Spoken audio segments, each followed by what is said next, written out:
there are actually two statements which are two different problems in the question. The first problem is, Bismillah salatu wassalam ala Rasulillah. The first problem is, I can't pray 5 times a day. I can't do it. Now, I don't believe you. Whoever said I can't do it, I don't believe you. You know why? Because I believe Allah. And now I didn't say I believe in Allah. I said I believe Allah. There's a difference, right? I believe in Allah means I believe Allah exists. I believe in Him. But when I say I believe Allah, it means I believe what He says. He says, subhanahu wa ta'ala, لا يكلف الله نفسا إلا وسعها. Allah does not burden anyone except unless they are able to carry that burden. This is what Allah said. Allah said He does not burden anyone with any responsibility unless they are capable of living up to that burden. This is what He said. You're saying you're not able to live up to a responsibility that Allah gave you. Isn't that true? You're saying I can't pray 5 times. It's too much. And Allah is saying yes you can. So I have a choice between believing you and believing Allah. And perhaps if you didn't realize this, maybe you're lying to yourself. Maybe you've convinced yourself because of your laziness, because of your lack of will, that you don't want to pray 5 times. Maybe you have to, I can't judge you. I don't know what the problem is. But the problem, maybe you're ashamed to pray in front of non-Muslims. People can take 15-minute cigarette breaks at work, right? They can take a break and just go hang out, do whatever. You can't pray 5 times a day. SubhanAllah. In this part of the world, where when I used to work in New York City, I would see Muslims praying all over the place. In the middle of 5th Avenue, on the curb, the guy is making salah because it's time. Or in the university, you open the copy machine room in the library, and there's like 3 guys praying right there, making salah. Muslims will pray. If there's time, we're going to pray. That's it. So that's the first thing. Allah said you can. If Allah gave this burden upon you, and He did in fact, then you can. Convince yourself of that. And rely on Allah, He'll make it easy for you.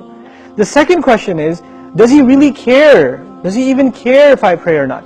Now this question is actually more about, does He need my prayer or not? You're forgetting that the prayer isn't for Allah. It's for you. It's not for Allah. If all the people in the world, all they did with their life was pray to Allah, it would not make Him any richer.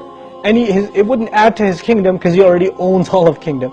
And if no one mentioned Allah ever again, it doesn't diminish His dominion, His kingdom, His glory in any way. He doesn't need us. We need Him. We need Him. So the question is, do you feel like you need to pray? Do you feel like that's a need in your life? And if it's not, if you feel you're free of, begging Allah for His help, turning to Allah and submitting before His commandments, then that's a serious problem with your faith.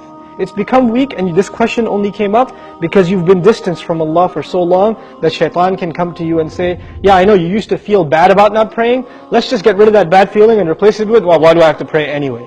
That's the next phase of that disease. The first part was, at least it was diagnosed, but at least you had some bad feeling. Guilt was still there. That's a gift from Allah.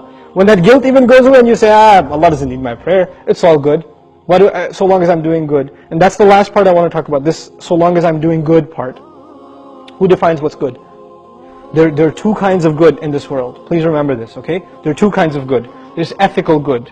I'm good to my neighbor. I'm honest at work. I'm nice to people. I don't steal. I don't cheat. These are ethics, basic ethics, right? That everybody, I tell the truth. I'm honest. I pay my taxes, blah, blah, blah. These are ethical truths, okay? And I'm honest in business. Then there are religious goods. I go to Hajj. I give zakat. I pray 5 times a day. I fast in the month of Ramadan. These aren't ethical realities. These are religious goods. Good deeds that are religious and good deeds that are ethical, moral in nature. What happens a lot of times with Muslims and with non-Muslims, especially it happens with Muslims, is that we make a distinction between these 2 things. So in the Muslim world, you will find people that are morally good. They're nice to their family, they take care of their kids, they're responsible in the household, they're nice to their neighbors, they're honest at work. Good people, but guess what? No religion. I don't need religion to be good, is what they say.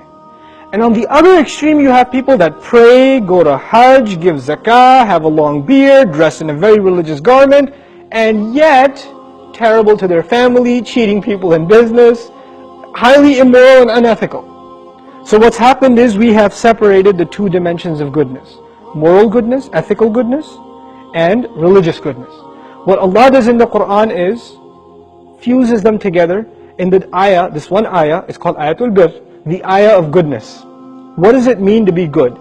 If you study that ayah, it is a combination of two things.